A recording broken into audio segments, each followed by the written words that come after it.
Greetings, welcome back. I'm David Rose, CEO of C-Level Global, and your guide here. We're jumping into part 7 of the 8-part series on using principles of Renaissance methodology to help you and your business navigate the troubled economic times and get positioned to be stronger for emerging into an aggressive growth mode. We're focusing on communication in this video by zeroing in on how to make it exceptionally effective. Now to start, I advise you to often remind yourself and your people of what Paul J. Meyer said. He's the self-improvement legend whose program sold over $2 billion worldwide. So Meyer said, communication, the human connection, is the key to personal and career success. This is worth placing where it can be seen in your offices, where you can see it often. It's really the emphasis on human connection that makes it a powerful statement to me on what to strive for. Now, let's quickly cover some essential elements of communication. You're going to know these, but I think we need to go over them. Maybe you won't. First, I want you to reevaluate the encoding and decoding processes. Encourage your people to read and study the elements of encoding and decoding. You may ask, why? Because there's more to communication than just talking and listening. It's just not that simple. Second, let's look at the types of communication methods you have at your disposal. For instance, you have one-on-one, face-to-face types of communications, group face-to-face, one-on-one video communications, group video, one-on-one phone, group phone discussions. Of course, the popular text messages, and there's emails and letters, memos. They could be handwritten, typed, printed, copied. There's infographics, drawings, pictures, social media, online chat, instant messages. Keep in mind, it's all about making and maintaining the human connection.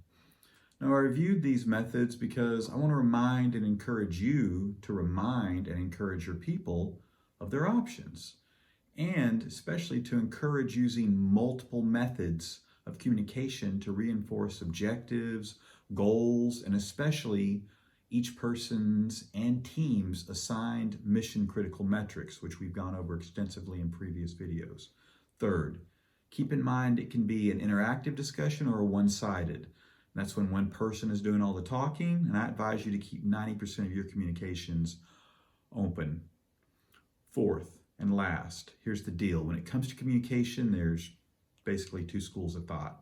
A, the onus of understanding the message is on the decoder, the person being communicated to. Thus, it's good to be a mind reader, especially when it comes to understanding your superiors, your boss. B, the onus of being understood is on the encoder, the person giving the communication. Thus, it's good to be clear and give as much detail as necessary. A and B. But here's the answer. Hands down, the onus is on the communicator to be understood, period.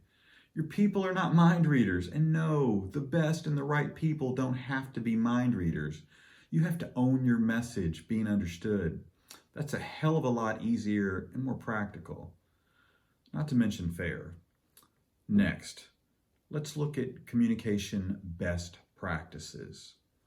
Communicate concisely, meaning use as few words as possible while remaining crystal clear, and get to the point. Try to do that up front. Next, listen and listen, because you have 2 ears and 1 mouth. Do not interrupt people unless necessary. Definitely don't make a habit of it though. Train people to be concise when you have to, but don't be rude.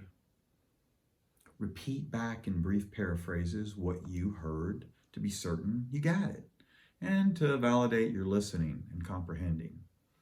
Be candid on the spot with any and all aspects that you're unclear about and with any points you differ on in opinion. It's okay, though, to take time to digest what you heard and come back soon to get more clarity or voice additional ideas and thoughts or to voice concern and disagreement. It's fine. Now work on these best practices. I strongly suggest you keep a daily journal of the work you're doing so that you master this art. Don't take it for granted. Okay, let's dive into establishing an effective focus on making your plan happen. It's communication that drives your plan's implementation. You know, the plan we built in your first step and you've worked on. The key to communication with Renaissance methodology is building vertical, two-way, regimented communication. Let me explain. In simplicity, vertical means it will include all levels of the stakeholders, top to bottom. Regimented means it will have recurring schedules at each level with champions intermixed from each level, meeting time to time. Two-way means it will flow both ways, top to bottom. You will be the ultimate communication driver. Then, using the champions we've previously established, you will build communication protocols and procedures from the ownership level to frontline employees to channel partners and all the stakeholders, all the way through to prospects and customers who are usually forgotten. When done right, this system will spawn innovation and solutions that strengthen your operations, finance, customer experience, marketing, and sales. You will grow and make more money. Sure, you already have a lot of communications going on, so why is this different, you're thinking? Well, more than half of your current communications are probably a waste of time. Ask your people. What I'm talking about is creating discussions focused on your plan that we developed in the previous videos. This entails directing communications on those individual and team mission-critical metrics we designed in previous steps. I want meetings and communications laser-focused on the solutions and innovation to achieve the metrics and uphold the accountability assigned to everyone involved. That's easily forgotten and pushed away over time. Now, here's your 9 action steps to building vertical, two-way, regimented communications, the backbone of Renaissance. First, establish each champion as a communication leader and train them on your expectations and provide skills training frequently. Second, have each champion assign a communications facilitator to help them with their respective teams.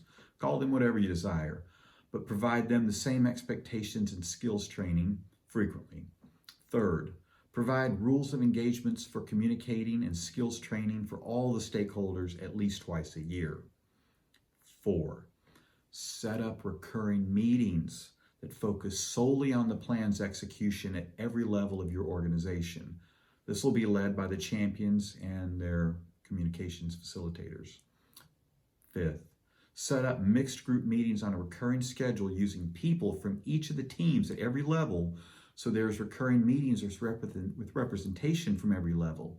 This should occur about 4 to 6 times a year. That's critical to get different levels talking. 6, deploy net promoter scores, voice of the customer, various types of surveys, personal interviews, and other intelligence gathering methods to get critical feedback from your prospects and customers. You're going to review these in the meetings with your people and act on them. 7, empower your people to act on their ideas from their meetings when it's within their scope and budget. Let them go and do things. 8, at the senior manager level, review and prioritize actions outside of the scope and budget of the teams that have come up. And 9, have people grade the communication system and recommend improvements on a quarterly basis. Got to constantly improve. Now, to close this video, I'll cite a different quote from George Bernard Shaw, as I quoted him last time in part 6. But this time, I'm referencing when Shaw said, "The single biggest problem in communication is the illusion that it has taken place." There you go. Thanks for joining me again. Now it's time for you to go make it happen. Go get them.